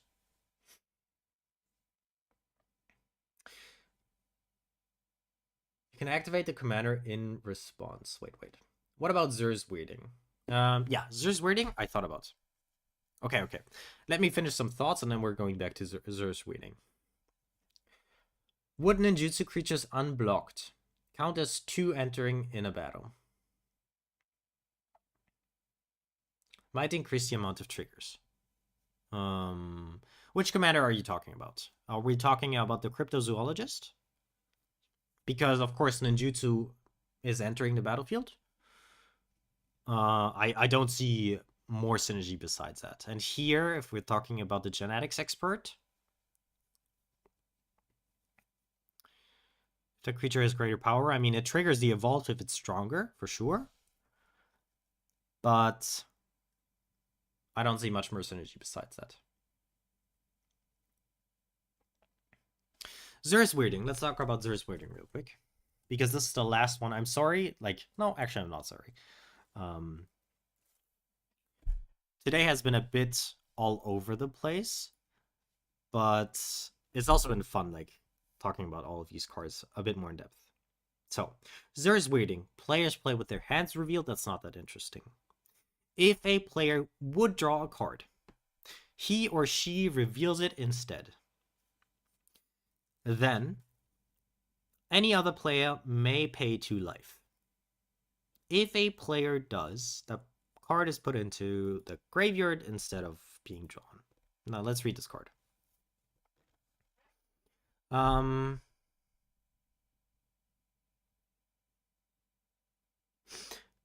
I don't think you get to respond to this. This is a continuous replacement effect that modifies a draw. So instead of drawing a card and then a trigger goes onto the stack, you draw a card, reveal it, but then any player other than a player may pay 2 life. I'm not sure if this is a triggered ability then. I've never played with this card. Sorry. No, this is specifically... I don't think this puts a trigger on the stack, so I don't think you can respond. I might be wrong, though. There is something as a reflexive trigger, but reflexive triggers are worded differently. Right. MTG reflexive triggers. There is a subtype of cards that that puts a trigger on the stack. So, some spells, activated or triggered abilities read, do something if... Wait, if a player does this, or a player may do something, blah, blah, blah, the action...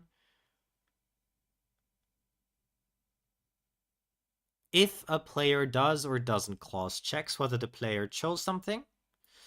So there needs to be an if in here.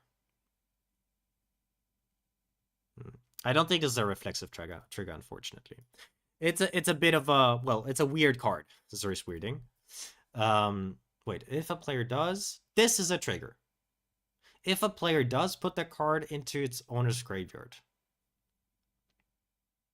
Oh my god, it's so weird. Very fitting name. I think I'm gonna leave it in here, and I'm gonna leave it to smarter people than me to decide if this is a reflexive trigger or not. If this puts a trigger on the stack, then this card works. But let's finish our thought about Lonus Genetics Experts, which I hope is much less of a brain scratcher, if you will.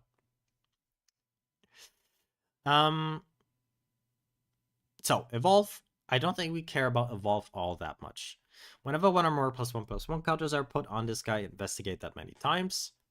Whenever you sacrifice a clue, put a +1/+1 counter on target creature.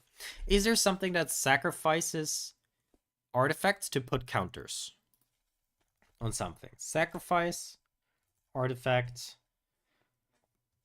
put counter. Let's see. Well, Arcbound Ravager, yeah, but this is the wrong creature, unfortunately. So sacrifice an artifact, put a +1/+1 counter on this creature. Makes good use of the tokens, though, to be fair. Commander creatures you control have 2. Sacrifice an artifact, put a +1/+1 counter on this creature, and draw a card. I assume you respond to the draw, not the revealing. But if I understand it correctly, the draw is just altered. There is no drawing anymore. Instead of drawing, you draw and reveal. So, And I mean, the draw, if you respond to the draw before you reveal, then it's just a shot in the dark. You might as well not have Zer's Weirding then. At the beginning of your upkeep, sacrifice a token, put an acorn counter on this. No. I might be wrong, though. Again, the best way to figure this out would be to drop into like a MTGO match and see how it actually plays. But I'm not doing that right now. Ooh. I mean, this just goes infinite, no? Sacrifice an artifact, put a +1/+1 counter on target creature. This card is not good in pretty much any deck, probably because it also has Echo. In a Lonus decks, you have your Extruder. Oh, by the way, I, of course, forgot to move on. Guys, at some point you need to remind me.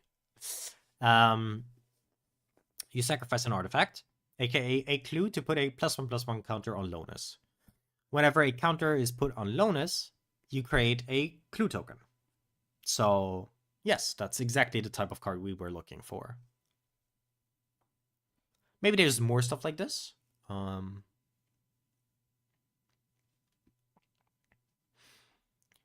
But that's a pretty good find already.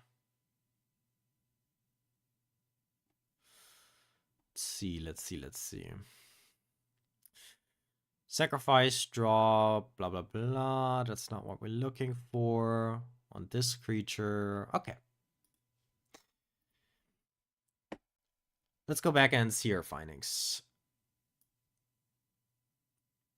Or our one finding, maybe. No. Okay, Arcbound Ravager is good because we create a bunch of clues.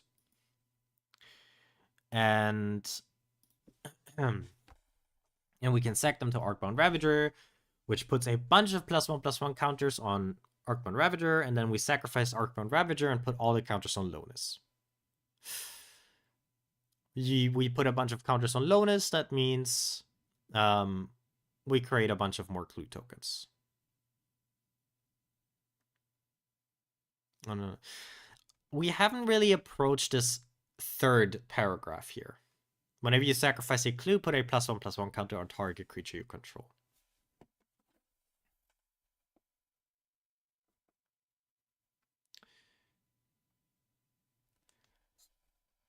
What do we do with a line of text like that? What creatures really, really, really care about gaining +1/+1 counters?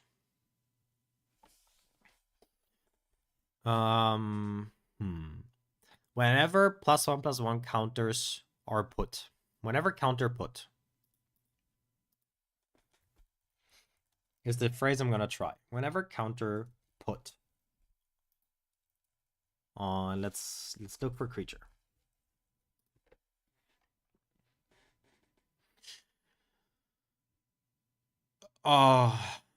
Whenever no, this is all stuff that puts counters on something, not triggers when a counter is put on something.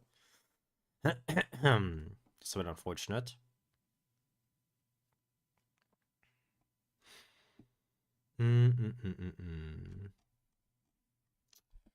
Okay, let's do it differently. H-Rec. Lonus, what's it called? The genetic expert? Lonus, genetic expert.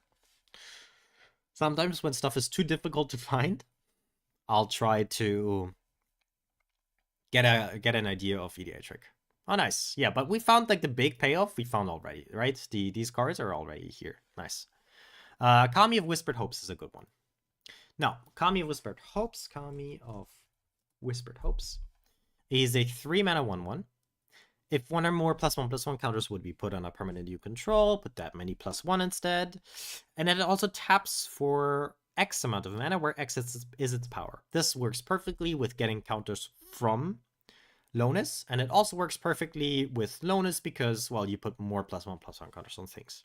That's very nice. Here we have Fathom Mage, stuff like this. Fathom Mage, remove a +1/+1 count. Whenever a +1/+1 counter is put on this, draw a card. It's like instantly visible. Sorry, I forgot the name. Fathom Mage. instantly obvious why this is good. Fathom Mage. I saw your idea in chat. Also, a very good idea.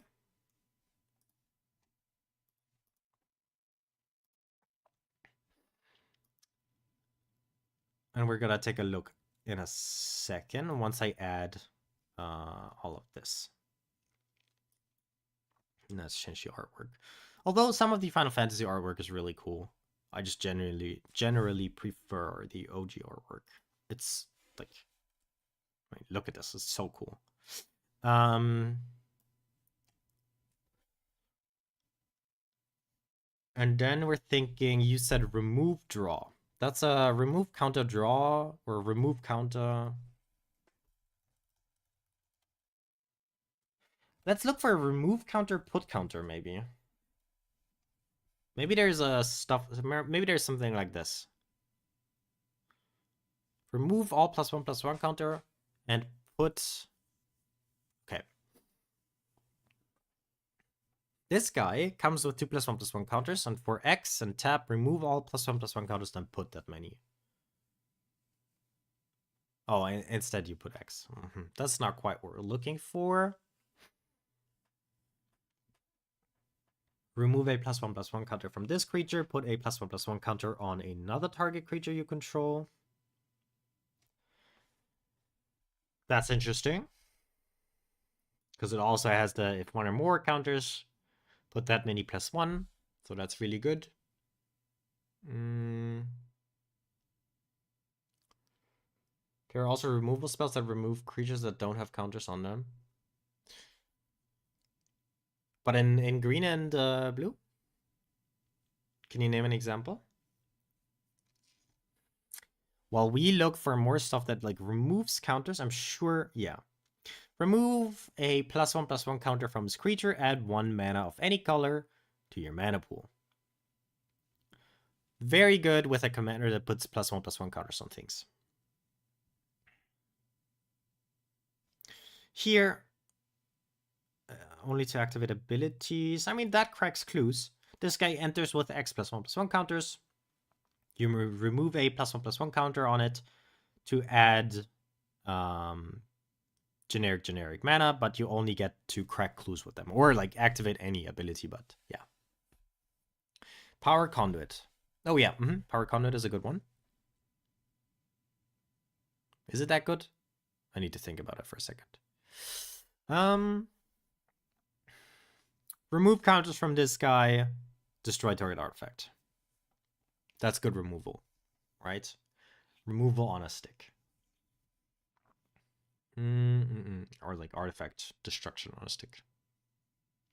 Remove a +1/+1 counter, target player such as the library for a +1/+1. For a basic land. Oof, I feel myself. My brain power is dwindling, unfortunately. We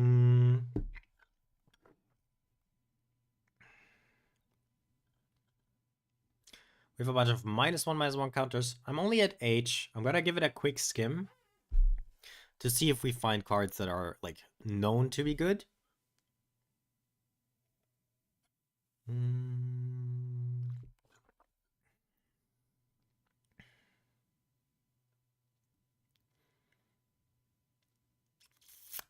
Remove a +1/+1 counter, set your library for a land card, put it into your hand. Putting it into your hand is surprisingly bad. You'd much rather put it into play, obviously. Here, taking an extra turn, Sage of Hours. Let's put one more copy in, but I need to remember that I put it in. But I think I'm going to leave it at that. Sage of Hours. Sage of Hours. Okay. Now, we have all of the doubling, and now we try to find creatures that benefit off of this last line of text. Evolve, we can mostly ignore. I think that's safe to say. It happens. If it happens, it's nice. If it doesn't happen, like, we'll find other ways. I mean, or just naturally it's going to happen. Whenever one or more +1/+1 counter are put here, investigate that many times. And whenever you sacrifice a clue, put a +1/+1 counter on target creature you control. Now this goes pretty hard with the cryptic Trilobite, no? Because let's say it's a 2/2. You remove a counter to add generic, or colorless. Sorry, I have to say. To crack a clue, then you crack a clue, put a +1/+1 counter on it. So this immediately cracks all of your clues, which goes pretty hard. Not gonna lie. And then we have just a bunch of good stuff that benefits off of this effect, like Sage of Hours, really good. Fathom Mage, really good. And I think we have a solid package. Of course, the highlight for me is like Extruder seems like such a weird card. Let's choose the OG version. Sacrifice an artifact, put a +1/+1 counter on a creature. Makes it so Lonus immediately is infinite power, infinite toughness. That's pretty cool. Power Conduit. Last suggestions before I end the stream, before I lose my voice and my brain. I think I remember the card, but I might misremember. Remove a counter from a permanent you control. Put a +1/+1 counter on target creature. This is nice. Yeah, for sure. It makes it so you can, like, more easily get your counters off of your Lonus onto your Kami or Fathom Mage, or even your district mascot. So many dogs. Let's take a quick peek again if we forgot anything. Adapt is interesting. Adapt is interesting. Yeah, let's look at Adapt real quick, find the best cards. Adapt is a keyword from Ravnica, where they improvise, adapt, overcome. It's like the Simic spirit, no? For example, best card in my opinion, Incubation Druid, at least that I know of. It's a 2-mana card that taps for 3 mana as long as it has a +1/+1 counter on it. And I think you see how, like, very easily this is achievable. What about this guy? If you control another creature with a... I'm so sorry. Whew. Each creature with a +1/+1 counter on it has trample. That's okay, but that's not good enough for me. Whenever one or more +1/+1 counters are put on this guy, create a 0/1 that sacrifices itself for a mana. That's insane. That's really, really good. Whenever one or more counters are placed on this guy, draw it and discard. That's pretty good. And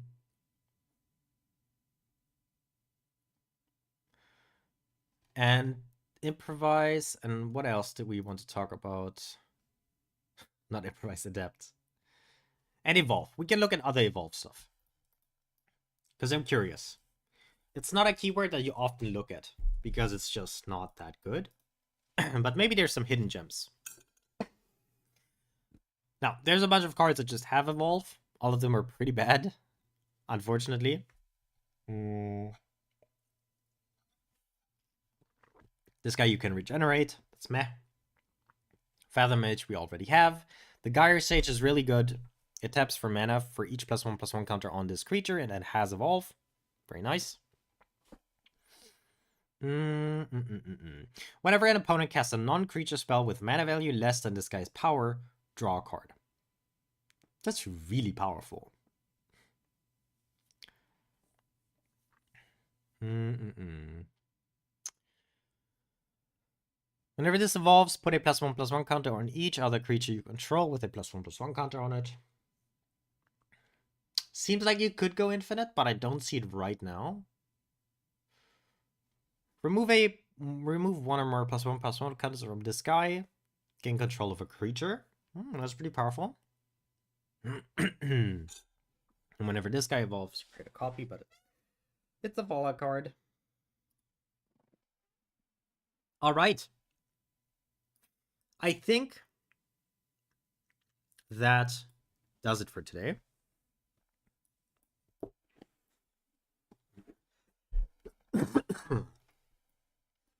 So sorry. Let's recap. I want to do a quick recap because we also didn't go through that many commanders. We just went super in depth. Before I end the stream, and I'm gonna stream again tomorrow. I'd be super glad to have you guys again tomorrow. It was fun. I love the suggestions. Like, even if your suggestion doesn't end up in the video or like in this list, just having thoughts about it, and also just the chance of you suggesting like a really good card. And again, I will point out the good suggestions we had from chat. are so valuable. First commander we talked about was Karuga, but we didn't talk about it as a commander. We talked about it for its companion ability. Oh, hey, Krankenfreund. Glad to have you again. So first we talked about Karuga, a 5-mana 5/4. When it enters, you draw a card for each permanent you control with converted mana value 3 or greater. You can play this as your companion in your companion zone if your starting deck contains only cards with converted mana cost 3 or greater, and of course lands.